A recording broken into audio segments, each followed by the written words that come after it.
I'm Michael Krasny, and I welcome you to another episode of Gray Matter with Michael Krasny, a weekly podcast of deep dive interviews with national and international authors, journalists, tech and business experts, artists, scientists, entertainers, and opinion shapers. And you can become a member of this podcast simply by going to graymatter.show, that's gray with an E, and you can stream us live at 11 a.m. Pacific time on Fridays when we include your questions and comments. We cover a wide range of intellectually engaging and timely topics distinguished by high-level content and technical excellence. In today's episode, we talk to internationally acclaimed thought leader on aging, entrepreneur, business advisor, and author Maddy Dychtwald, named by Forbes as one of the top 50 global futurists and author of a new, already national best-selling book, Ageless Aging, A Woman's Guide to Increasing Health Span, Brain Span, and Lifespan. And welcome, Maddy Dychtwald. Delighted to have you. Thanks, Michael. It's great to be here with you. And congratulations on going right up to a national bestseller. I mean, that's must be very pleasing and give you delight. It happened pretty quickly, too. And I want to talk with you about this book because it's an important book. And let me just say, you talk about, and full disclosure here, Maddy and her friend Ken, who we did a podcast with as well, are friends and have been for quite some time. It doesn't affect me in terms of asking the tough questions, but we'll give you an opportunity to ask questions you may have as well. And I can say in an unsullied way that this is a book which speaks about the importance of both a holistic and a scientific plan to supercharge your immunity. I know that sounds like hype, but it's really in the book, and it will provide you with paths to more energy, to eating and sleeping better, living better. It's a synergistic plan, really, and it's an important way for women, but not only women. There's a lot that I learned from this book as well. Why'd you write it, Maddy?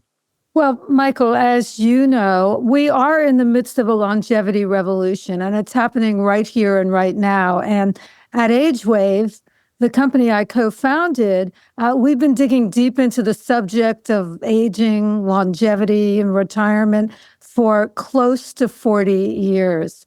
And two things happened along the way.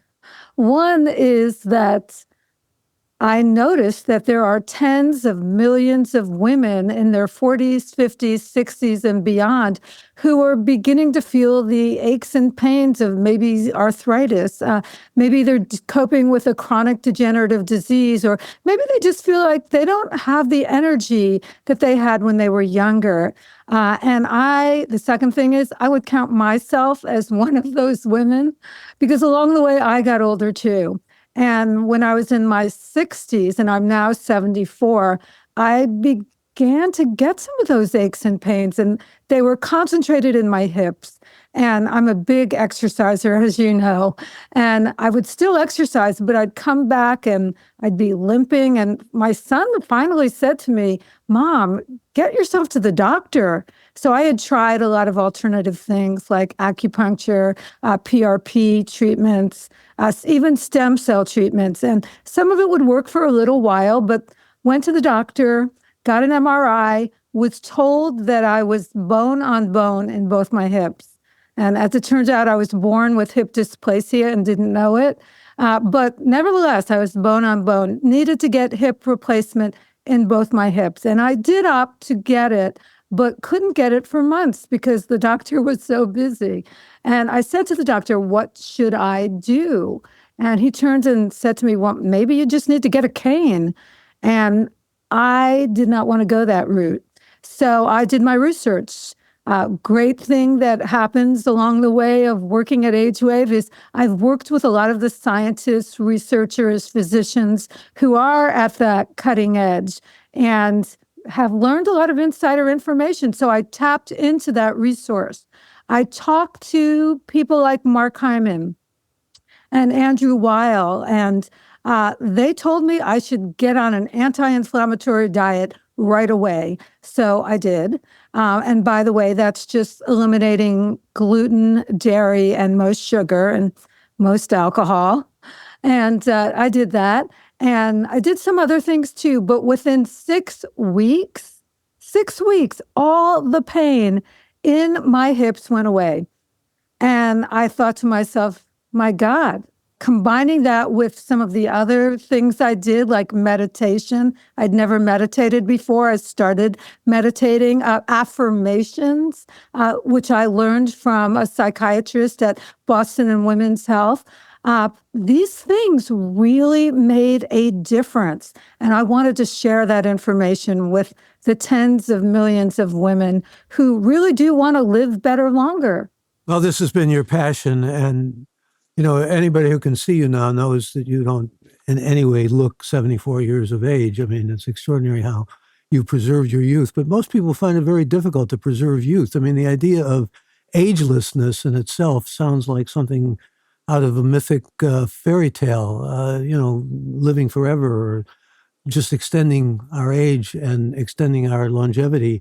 We are in a longevity revolution, mostly in the West, by the way, but we can talk about that as well. Yeah. Nevertheless, it's difficult not to have press upon you the sense of cognitive decline, the sense of all of these aches and pains that seem to be a part of entropy, that we're all living with. Yeah. And we can do a lot to sustain our lives and to create greater longevity. But can we think realistically of the fact that it just, as Joan Didion once said to me, to drop a big name here, and she probably wasn't the first to say this, old age is not for sissies. Yeah. Well, I don't think she was the first to say that, but it's a great line.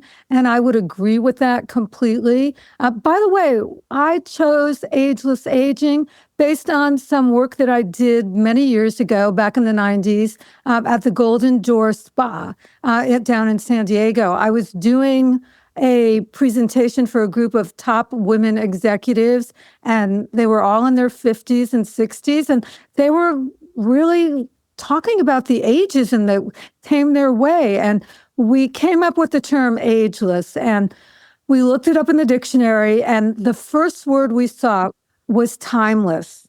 Now, I loved that concept that we can't hold back the hands of time. There's no way.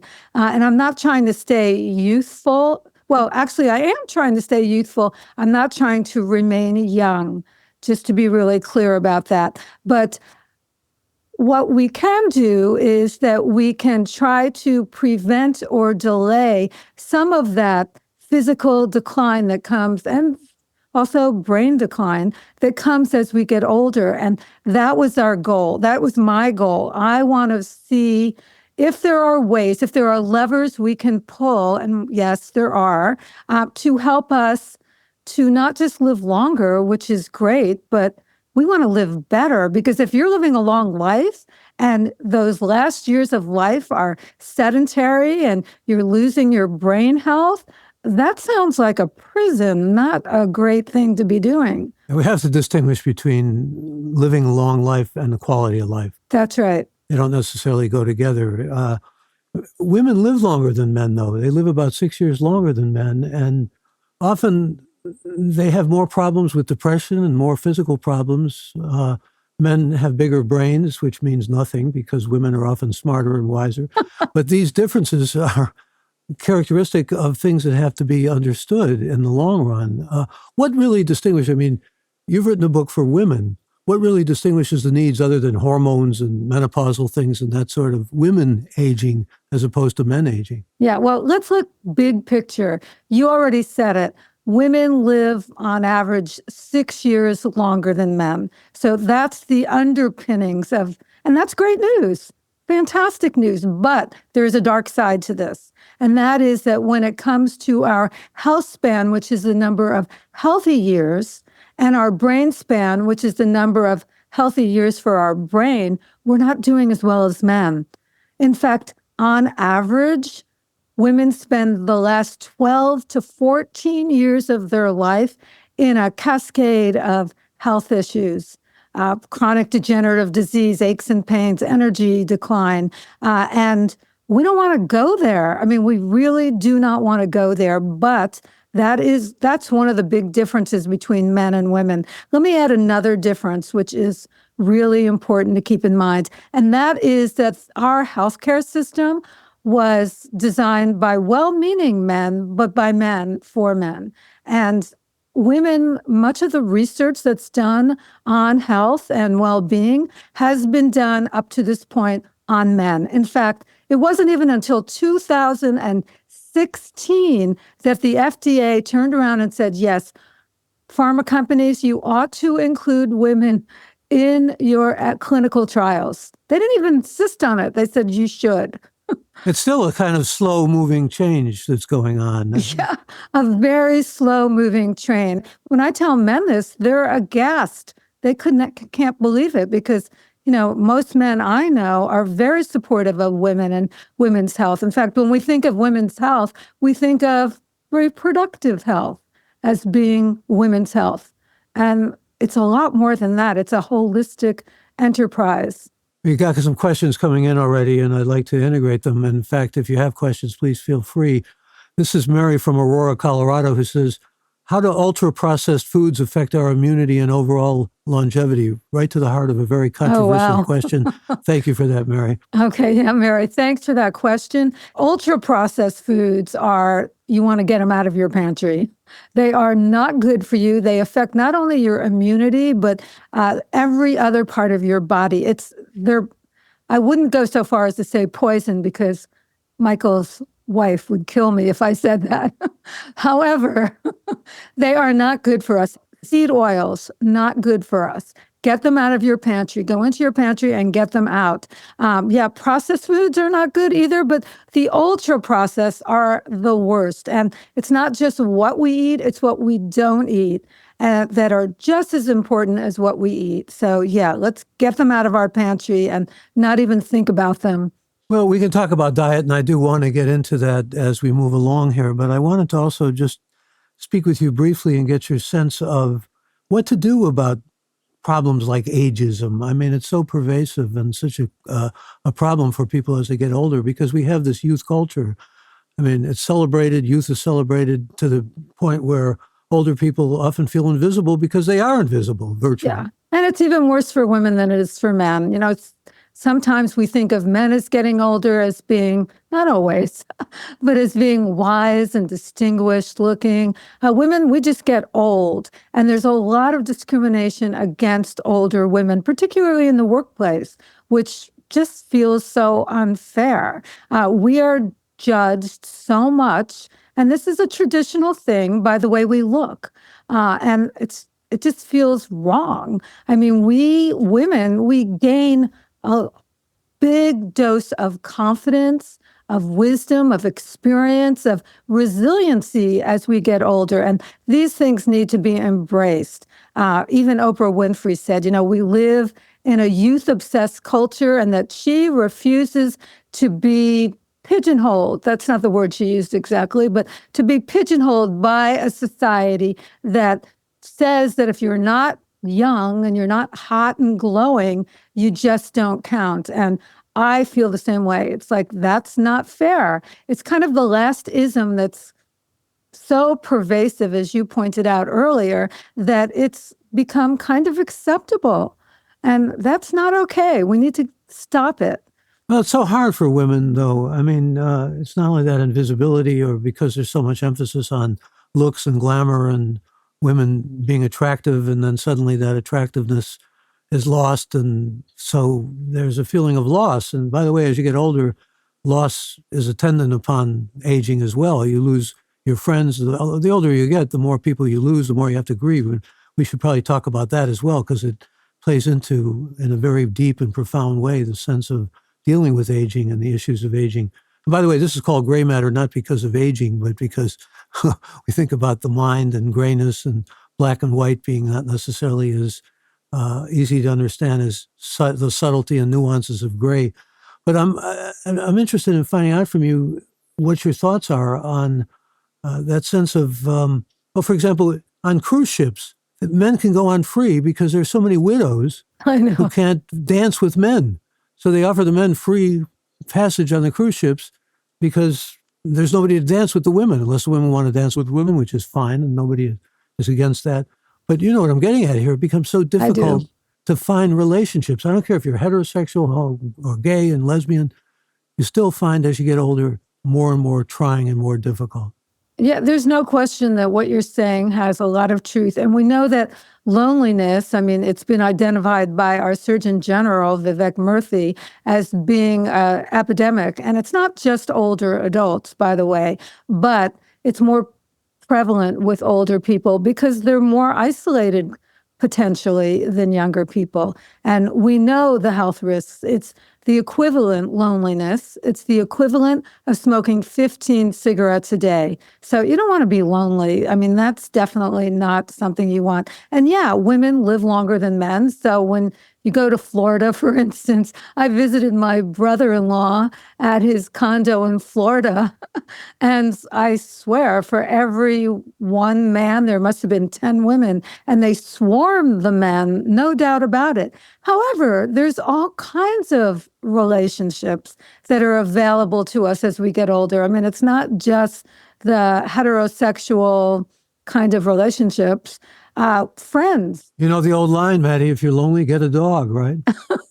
Yeah, I get that. I have a dog, and she, in many ways, is one of my closest friends. And I get a lot of sense of purpose from taking care of her. So, yeah, I get it. And so do a lot of other people. And sense of purpose, by the way, is a key in your thinking and in Age Wave's thinking. Got to have a sense of purpose, even if it means getting up in the morning and taking the dog out on a walk. That's absolutely right. Purpose is having purpose, having a sense of meaning in your life.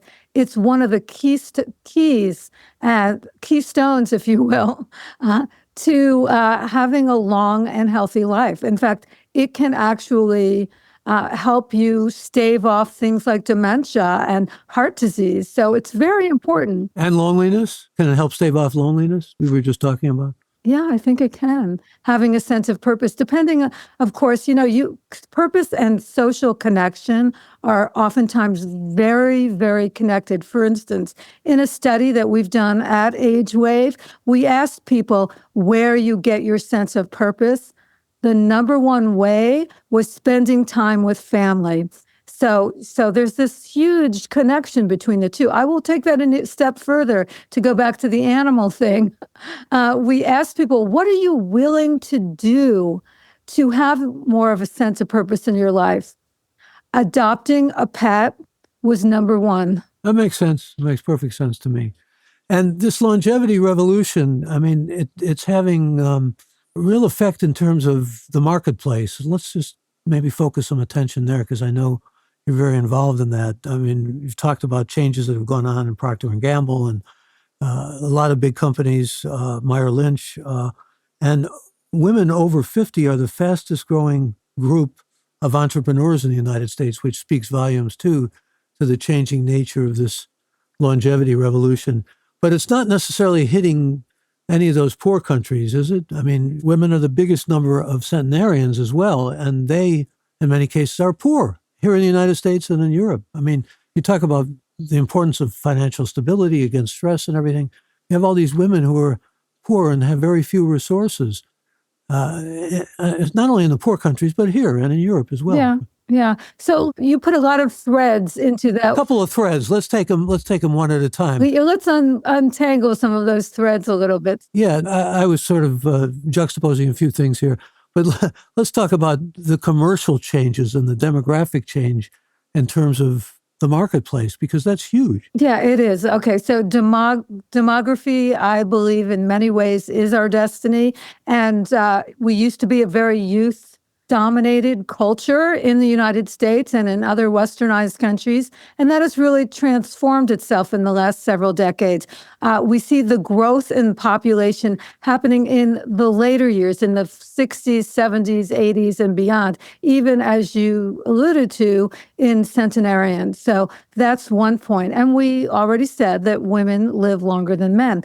But what's interesting is that we're seeing that women are in process of inheriting a total of $30 trillion that's going to be passed down from fathers, from husbands, partners, whatever. And so we're not just seeing women as a large segment of the population, we're seeing them with huge financial assets. In general, now that doesn't mean there's not poor segments of our society, and we cannot forget about that for a moment. But that's why this huge population of older, affluent women is what draws a lot of the attention in terms of companies trying to cater to older women in particular. So we're seeing that go on. But second, you're saying, yes, there are pockets of poverty in our country, both women and men. But being that women outlive men, we're seeing more older women in our country who are suffering, who don't have the financial wherewithal to live better longer. It's harder for them because poverty is one of those issues that affects your health and your well-being and your access to health care. And that's a challenge that we have as a society. The third thing you mentioned had to do with other countries, with the less westernized countries, the developing countries. In those countries, life expectancy isn't as robust as it is in our country. And by the way, we are not the most robust in terms of longevity. You see lots of other countries. So there are 38 other, we're number 38 in terms of longevity. So there's 37 other countries who have an average life expectancy longer than ours. So it's not like we're like killing it. Like we're not leading the pack. No. But there's all that poverty to deal with as well. I mean, that's right. It's just, I think, something that can't be denied. Let me go to some more questions. Bill is with us from Richmond, Virginia. He wants to know, how do you define ultra-processed foods? What makes them so bad? The way that we manufacture food so that it can stay on the shelf in the grocery store longer is the big problem. They use a lot of seed oils in the processing and a lot of things that you can't pronounce. And those are the foods that are ultra processed. And I think you want to avoid those foods at all costs. The concern is with high levels of saturated fats. Yeah, it's these seed oils that are going to literally have a negative effect on your health and well-being and your longevity. There are nutritionists who take the other side, though, aren't there, that say we don't know yet or we're not clear enough on this? You've talked to some of the big names, I know, but I think there's still some areas of controversy. I think that when I spoke to leaders in the field, there seemed to be some agreement about a few specific things, and ultra-processed foods and sugar is the other kind of culprit, if you will. No arguments there. I just listened to our podcast. I think it's still the most downloaded podcast with Robert Lustig, who's the arch enemy of sugar, and we did a podcast with, and it's been downloaded thousands of times. Yeah, well, sugar is, I once said sugar is poison in a podcast, and I was corrected that it is toxic, but not poison. Okay, so that's, to me, splitting hairs, but it's not really, it's bad for you. You want to limit the amount of added sugar. I mean, natural sugar that's in fruits and vegetables, that's fine. Give you an argument, though. Let me just hear what you have to say about this, because there are those who say, no, I have a friend, for example, who, like me, loves sugar and all kinds of things that we know are unhealthy for us. And you say, well, you don't know necessarily how many years you got left, so you indulge yourself now and then, have the pleasure, be a little hedonistic here and now. What about that argument? Okay, well, I don't disagree with that completely. One of the experts I spoke to from France, who is a neuroscientist, Gail Chatelat, she said to me, because I asked her about wine in particular, because I love wine, and yet we know that wine is not good for you in terms of your brain health. And I asked her about it because she has a glass of wine every night. And she said to me, taking joy out of your life also has a very negative effect on your health. So make choices. Choose things that you feel really give you joy, but don't overindulge. And I thought that was wise advice. Well, wine is supposedly, in fact, John DeLuca, who is a friend of mine, helped promote this whole idea that wine can create cardiac health. And, there is certainly, again, some data that suggests that there may be something to that. 60 Minutes did a whole piece on it, and suddenly the wine industry was helped enormously But here's another question for you from Well, Seattle. wait a minute. Before another question, let me just try to answer that one, okay? Because that is controversial. As you probably are well aware, the wine industry right now is in decline. And part of the reason it's in decline is that the most recent health findings tell us that having alcohol, any kind of alcohol, including wine, is just not good for you. It actually can kill brain cells, and you don't want that happening. No, you're right. I've seen all that research, and you're absolutely right on that. It's any alcohol is definitely or ought to be considered verboten if you really want to go maximum health, and that's what your book is all about. And here's Francis from Seattle says, can you discuss the importance of lifelong learning and its impact on aging? That's a good question. Thank you, Francis. I'm so glad that she asked. Yeah, that's a great one because I'm personally really concerned about brain health. And we used to think that there's nothing you can do to stave off things like dementia and cognitive decline, Alzheimer's disease. And Alzheimer's disease runs in my family. So that was pretty bad news. But the most recent research tells us something very different, that we can prevent and delay the onset of Alzheimer's disease. And one of the tools is lifelong learning. Now, that doesn't mean doing crossword puzzles, sorry, but it means learning a new language or digging deep into science that you've never been exposed to before. It means really learning new things, not a repetitive pattern of things. So Wordle, sorry, not happening. What about this figure, 70 to 90% of our health, and we're talking about women specifically, but this applies certainly to both genders. Yes. Or to transgenders, that 70 to 90% of our health can really be affected by the kinds of things we're talking about here, by eating, exercise, sleep, social connections, all of those kinds of things. Some people think, wait a minute, genetics, isn't that a huge, you were talking about Alzheimer's in your family, doesn't that have to play a major role? It used to be thought that 70% of our health and well-being was from genetics. That was the traditional thinking. But the most recent science tells us that that's not the case. In fact, recent science from Calico Labs, which, as you probably know, is owned by Google's Alphabet, and they do research on longevity and aging, trying to come up with solutions to aging. Their most recent findings tell us that up to 90% of our health and well-being has to do with the way we live our lives. So our lifestyle and our environment. And by the way, environment can include this whole idea that we alluded to before as poverty. Poverty is an environmental factor that can impact us, that we can potentially not have any control over. So that's something to keep in mind. So yeah, we are in charge. What it tells me is that we have tremendous agency over our health and well-being. And there are steps that we can take, a variety of different steps we can take to live better longer. And to me, that is just such positive news. Well, I was kidding before about the fountain of youth and agelessness, and probably most of us feel the Grim Reaper is somewhere around the corner. But the reality is there are those who are talking, like Ray Kurzweil, of Google, you mentioned him, who I've interviewed.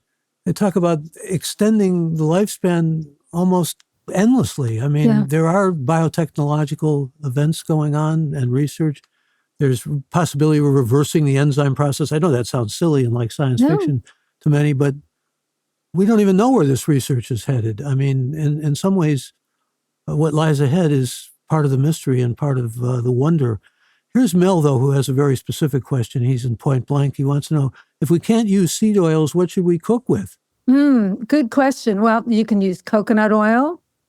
You can use avocado oil. You can use, and this is the best thing to use, is extra virgin olive oil. By the way, the most recent science tells us that have a couple tablespoons of extra virgin olive oil a day, and it can actually add to your longevity. And you alluded to all these like biotech billionaires doing what they can to extend their lifespan. And you'll see many of them taking a couple straight up tablespoons of olive oil during the day to try to live better longer. Yeah, your thing is Fiji water, right? Yeah, there was just a recall on Fiji water, so I got a little bit disturbed by that. But yes, what I love about Fiji water, and there's a few other waters that fall into that category, is they have the natural minerals, including silica, and the silica actually pulls out the toxins from your body. And I personally, because I love sushi, I had high mercury levels, so I wanted to lower my mercury levels, and that helped. Talk a little bit about sleep, because I know you're of the school that says 7 hours of, I mean, a lot of things that you advocate here are things that our mothers told us or our fathers told us. Breakfast is the most important meal of the day. These things have proved to be true. And I always heard 7 hours sleep, or at least 7 hours sleep. There's some people, obviously, who operate on less sleep, but what I'm interested in is REM sleep. A lot of people, especially when they get older, have to get up in the middle of the night, and they're not getting sleep that's right straight through.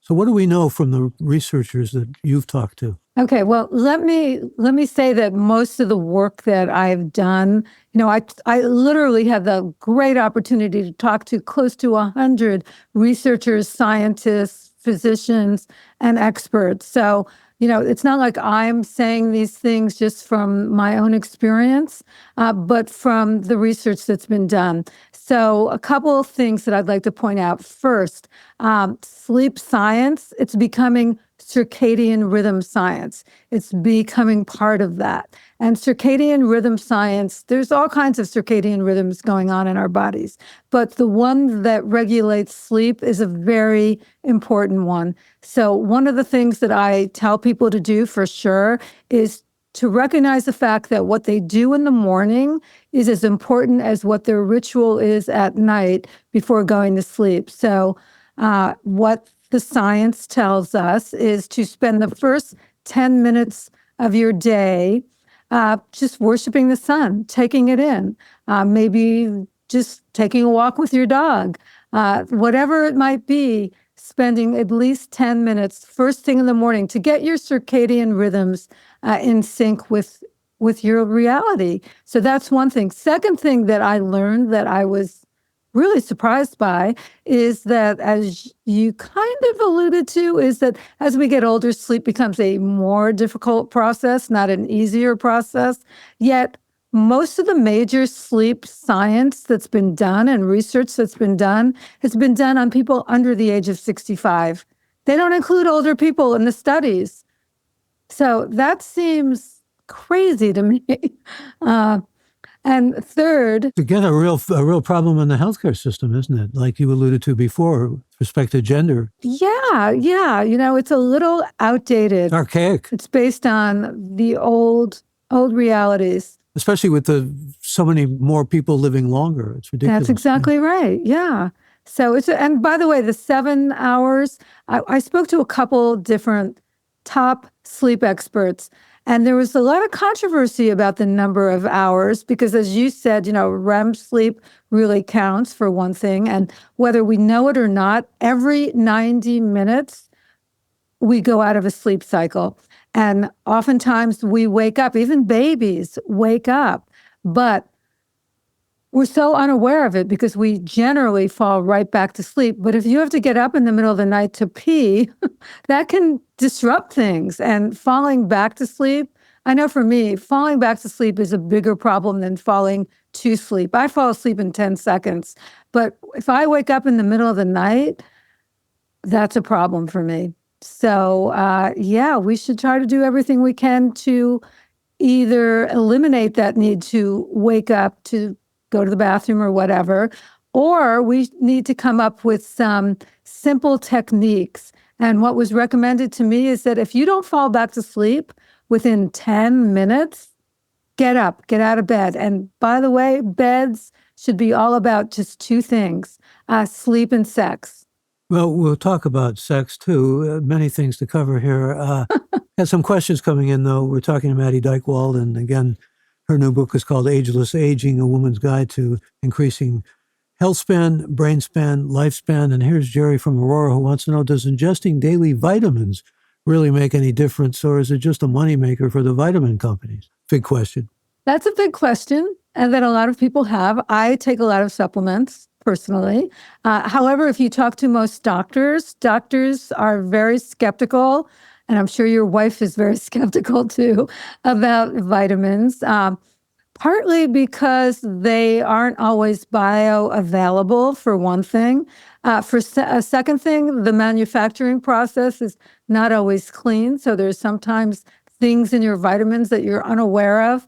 But for instance, my doctor recommends taking C, taking omega-3s, taking CoQ10 because I take a statin. And so only, I guess if I didn't take a statin, he wouldn't say that. And taking vitamin D. I might be forgetting something. He also suggests magnesium for sleep so that I'm not taking sleeping pills or anything, because sleep is not always my superpower. You have all those other superpowers that can compensate for that. Let me ask, though, what do you do about the fact that there are some concerns now about plant-based diets, especially, but even vegans, not getting enough protein? That's right. Or not getting the right protein. How do you supplement that? Or what can be done to supplement that? Well, one of the people I had the great honor of interviewing for Ageless Aging was Dr. Walter Longo, and he's the guy who pioneered the whole concept of intermittent fasting. So he told me that, and he's very plant-based in his approach. However, he said, once you hit the age of 65, because your protein needs grow so dramatically, that you probably need to eat some lean proteins like chicken and fish. So yeah, I think it's very difficult to get all your protein needs met through just eating a plant-based diet. And by the way, one of the big challenges that happen as we get older is that as early as in our 30s, we begin to lose muscle mass. And you don't want to lose muscle mass. That's like bad for not only the way you look and feel, but it makes you more vulnerable to falling and breaking a bone. It's bad in every possible way. So in fact, one of the doctors that I spoke with suggested that building muscle strength should be a new vital sign, similar to heart rate or blood pressure. So yeah, you want to be able to build muscle mass, and you need protein to build muscle mass. That's why if you've been to LA recently, like everybody's taking creatine to try to build muscle mass. Yeah, they're all taking metformin too because they think it makes them live longer, and Silicon Valley as well. I mean, some of these things are just outright silly, I think, but people hook onto them. They become in vogue, really. Here's Reed from Santa Rosa, California. It says, any benefits from apple cider vinegar and concoctions such as fire cider using various herbs, etc.? Thanks for the question, Reed. Yeah, I love apple cider vinegar. I think it's a really great superfood that I start every other day with warm water and apple cider vinegar myself. I think it gets your whole system going. It's good for your gut, it's good for your brain, and it fights off inflammation. So yeah, I love apple cider vinegar.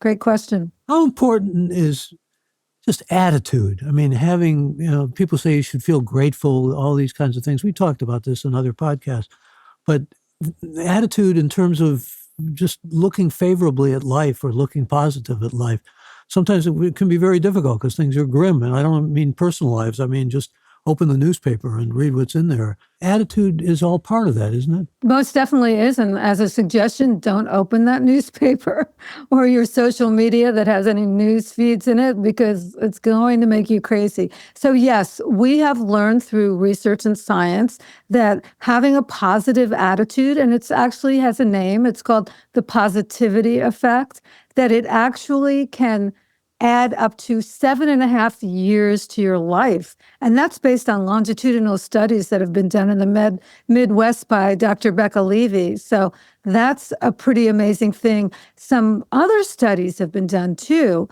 And those studies tell us that having a positive attitude, and that's just making a switch in your brain very proactively, that it can actually get rid of some of those aches and pains that you're feeling and can actually help you keep heart disease at bay. Now, it's not a be-all, end-all, but it contributes. It's one of the ingredients to what I think of as a holistic recipe for living better longer.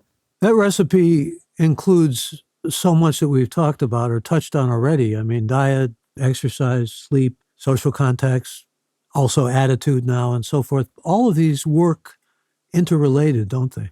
They do, absolutely do. So one of the things that I became kind of obsessed with when I was doing the research for this book is that it's not just about one thing like diet or exercise or sleep, although those are all really important. It's about a whole kind of bouquet of different ingredients. And we have mentioned a bunch of them already. Social connections, purpose, attitude, even finances has a lot to do with it. That they all work together and that they influence each other. So they're not in silos, independently just out there. They have this kind of cascading positive effect on our health and well-being. For instance, if you exercise, chances are you're going to have more vitality and energy. And if you have more vitality and energy, chances are you might even sleep better, which is incredible. If you're sleeping better, that too will give you a little more energy during the day. And it's also incredible for your brain health because that's when our glymphatic system cleans out the toxins from our brain. And you need to have that process take place in order for you to maintain a healthy brain.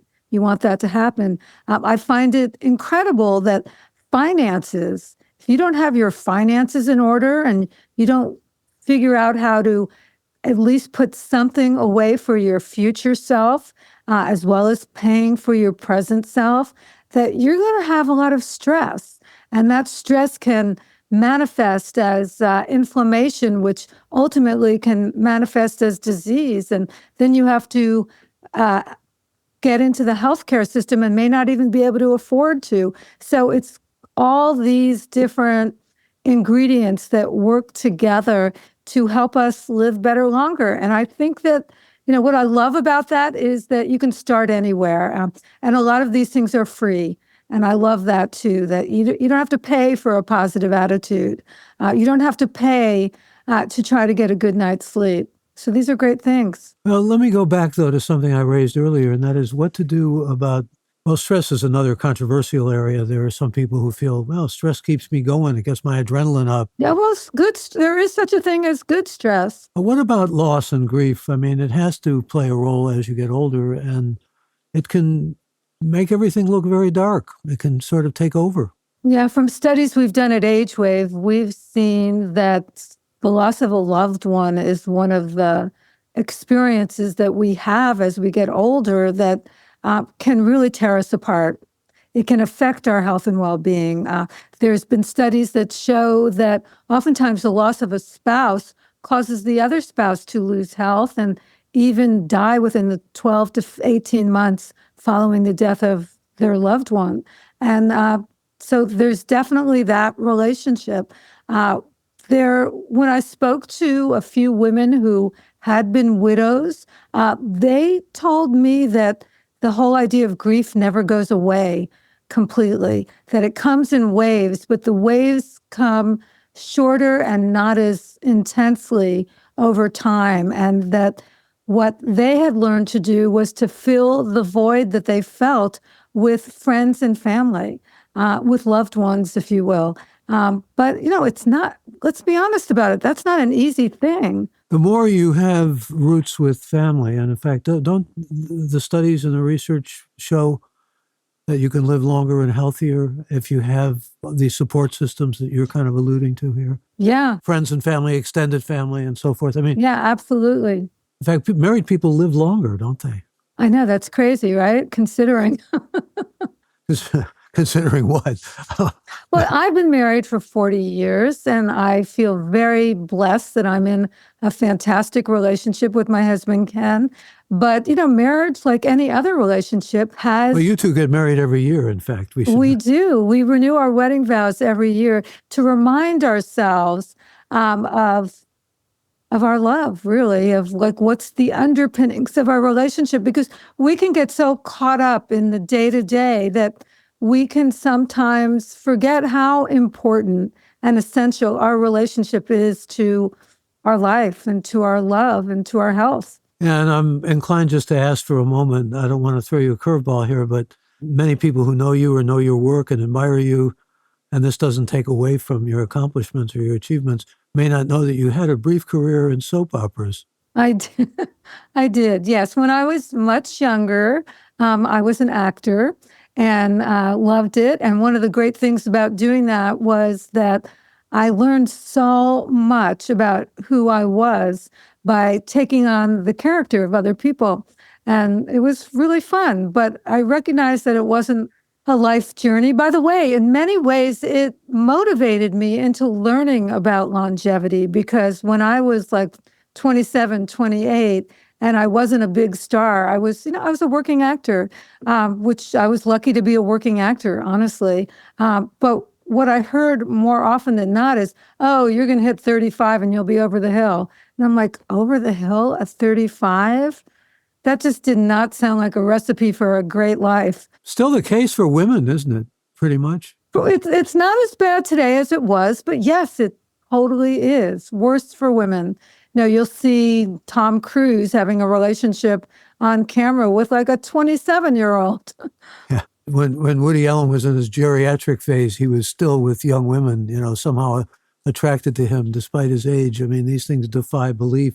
They're in Ripley's Believe It or Not, or that kind of category.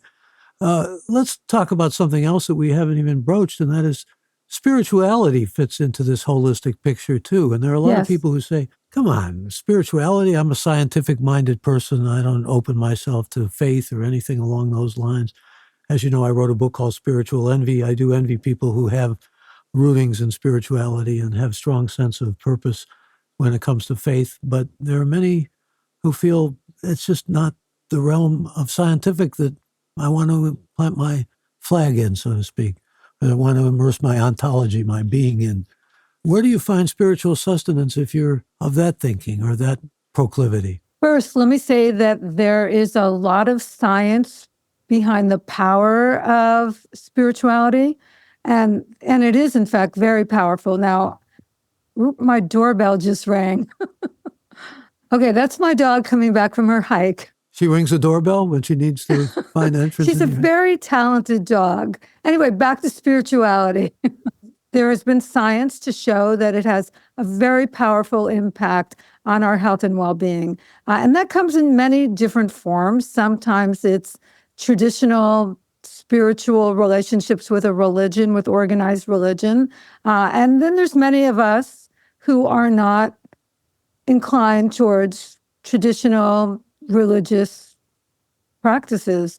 And I would put myself in that category, but I feel very spiritual. For instance, I have learned through the work that I've done that meditation can have an impact on your health and well-being. And I see it as a spiritual practice. You mentioned gratitude before.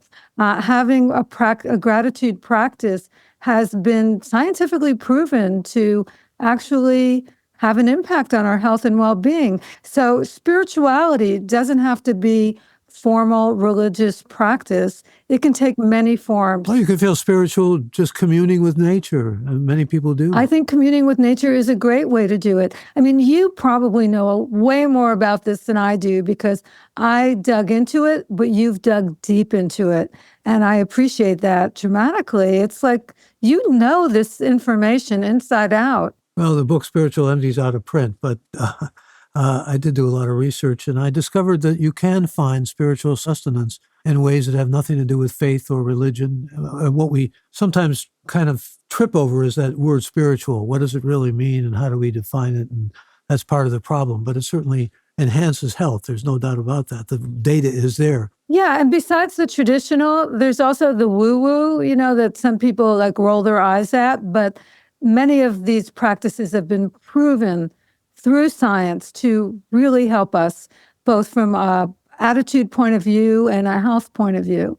And brain health, which I love the idea that meditation can actually improve our brain health. Well, you mentioned Andy Weil before, and he was someone I really enjoyed interviewing, but I used to think sometimes he's way out there, in ways of how you can be affected by various substances that you take in spiritually, or how you can be affected by the food you eat and so forth. Yeah, he's into this. I mean, sometimes people, and I don't know if Andy is necessarily as guilty as this as some who come to mind, but go way over the mark on that. They are looking for answers, and the answers aren't necessarily there. Yeah, well, I think some of that information that seemed a little out there a decade ago it's becoming more mainstream and more accepted than it was in the past. I find the food that I eat does impact my moods and I know it impacts my well-being. I mean, look at the studies that Dean Ornish has done to show that the way our diet can impact our heart health. And his newest studies that just came out show that it can actually impact our brain health. Yeah, and Dean also really highlights the importance of some kind of spiritual sustenance in life, the necessity of it, how vital it is. Yeah, it's a big part of his program. That's right. Should we talk about sex? They used to say intellect Sure. always winds up talking about sex. No, it's important to what degree and to what frequency, and how do you measure those kinds of things? People are always looking for that kind of answer. Am I getting enough? Is it really, if I'm doing it once a week, or I'm doing it with gymnastics and various kinds of devices, is that making a difference in my life? How does it play a role in women's health, and what is the central nature of that role? Because it is central, isn't it? Yes, and I'm not an expert at this, but I will tell you what I have learned, specifically in regards to sex and sleep. And that is that sometimes having an orgasm, many times having an orgasm can help you sleep better.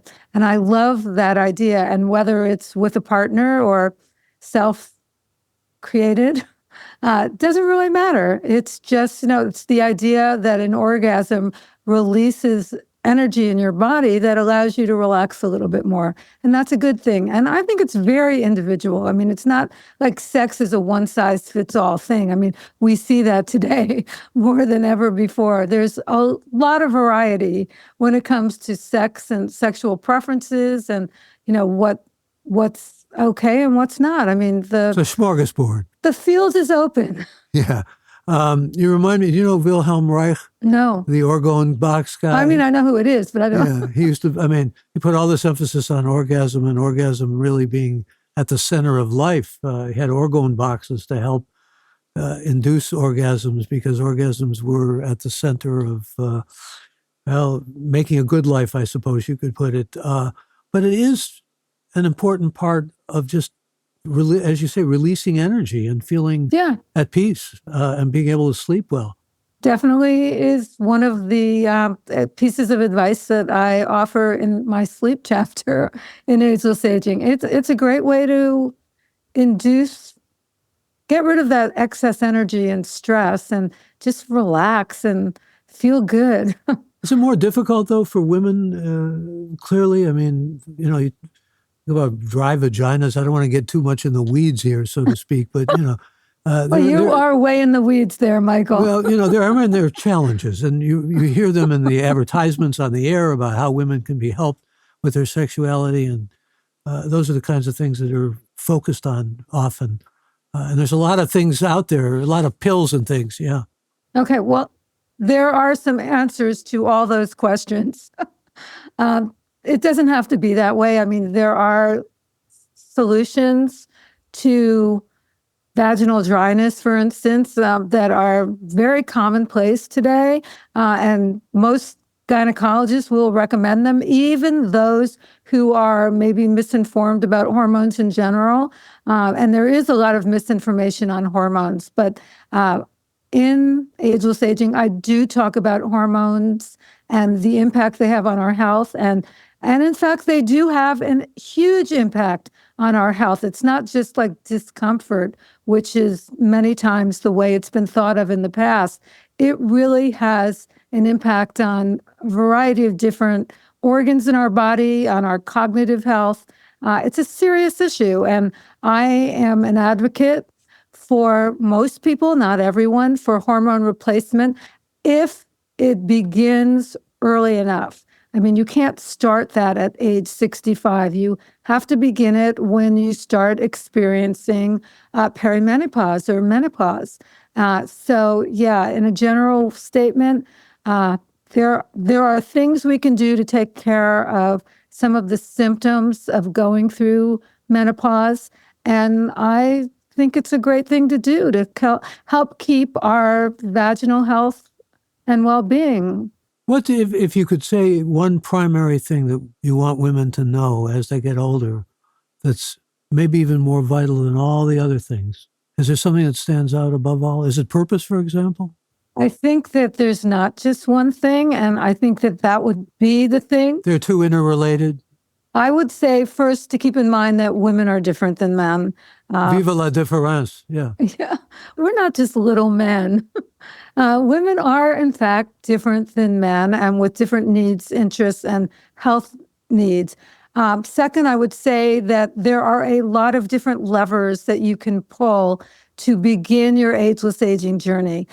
You can focus on, for me, it would be focusing in on getting some exercise into your life, which could be as simple, if you've never exercised before, as taking a walk every day for 30 minutes. And that's going to make you feel so much better that you may even want to improve your diet and your sleep will improve. And maybe then you'll want to take a walk with a friend. So that'll be social connection. So do you see what I'm trying to say here? That all these things, they all work together. You're also saying get off your duff and I am. start acting and doing things. Yeah, do something now.